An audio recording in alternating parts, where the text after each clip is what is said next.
Bismillahirrahmanirrahim. Assalamualaikum warahmatullahi wabarakatuh. Apa kabar anak-anak sekalian? Bertemu lagi dengan Ibu di pelajaran Bahasa Indonesia.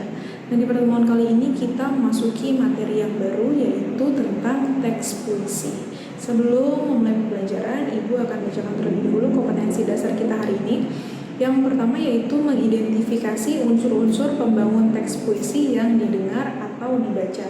Kemudian yang kedua yaitu menyimpulkan unsur-unsur pembangun dan makna teks puisi yang didengar dan dibaca.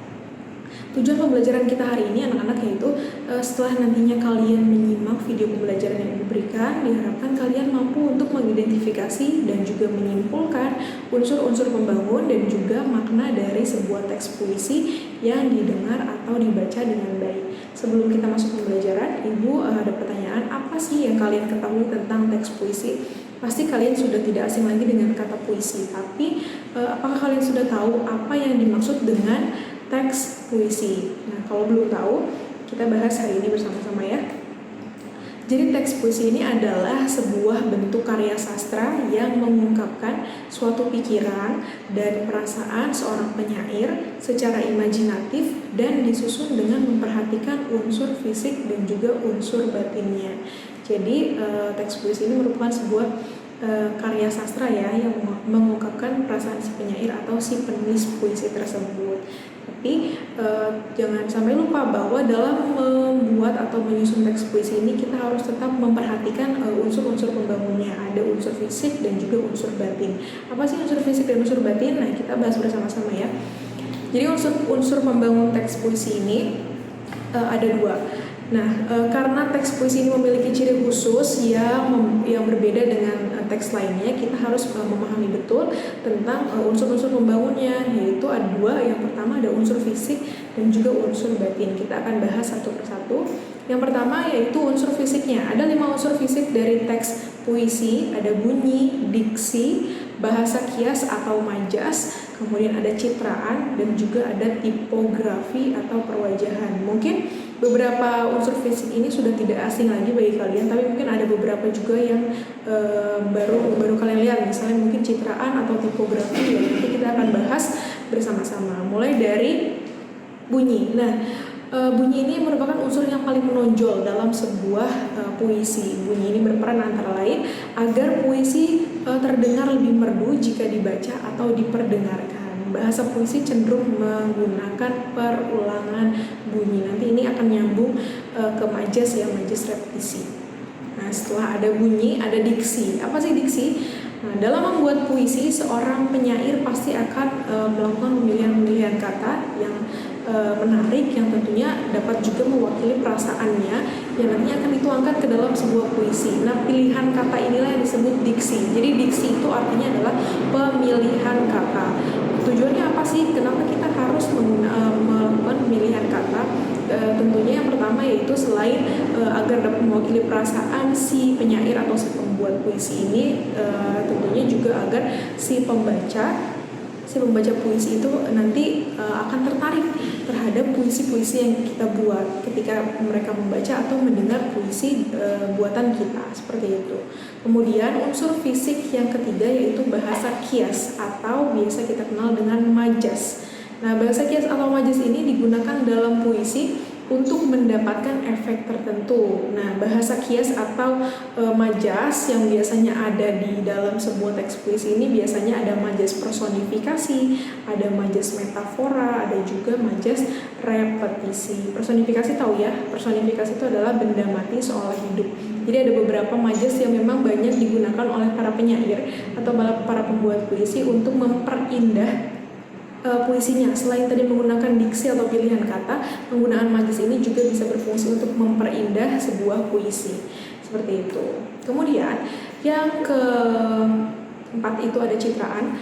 Citraan ini merupakan suatu bentuk penggunaan bahasa yang mampu membangkitkan kesan yang konkret terhadap suatu objek melalui media kata-kata.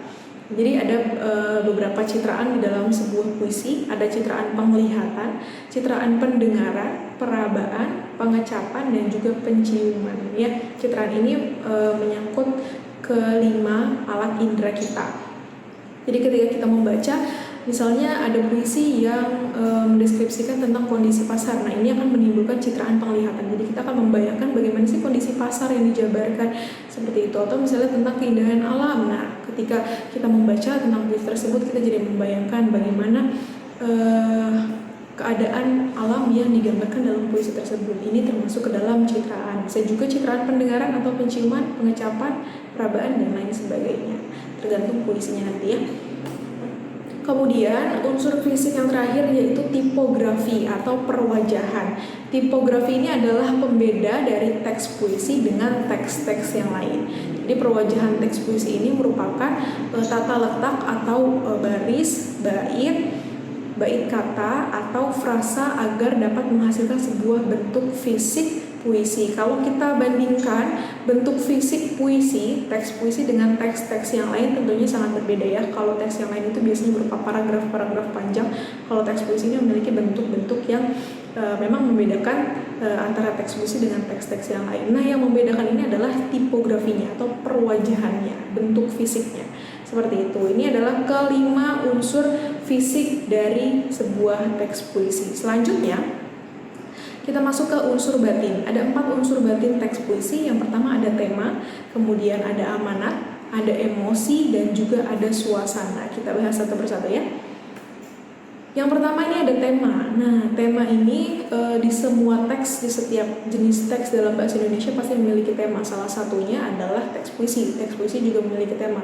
Walaupun secara fisik teks puisi berbeda dengan teks-teks yang lain, tapi secara dalamnya ya ini memiliki kesamaan, yaitu sama-sama memiliki tema.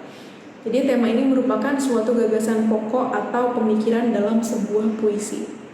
Gagasan ini nantinya akan menjadi kerangka bagaimana puisi itu akan dibangun. Jadi misalnya kalau temanya tentang ketuhanan, nah itu nanti isinya tidak akan jauh dari tema yang sudah ditentukan dari awal. Kalau temanya ketuhanan, udah semua dari awal sampai akhir itu isinya tentang ketuhanan. Gitu. Jadi ini sebagai acuan atau sebagai kerangka bagaimana nantinya si puisi itu akan dibangun atau disajikan. Kemudian unsur batin yang kedua yaitu ada amanat. Ya, sama dengan teks-teks lainnya, teks puisi juga mengandung amanat.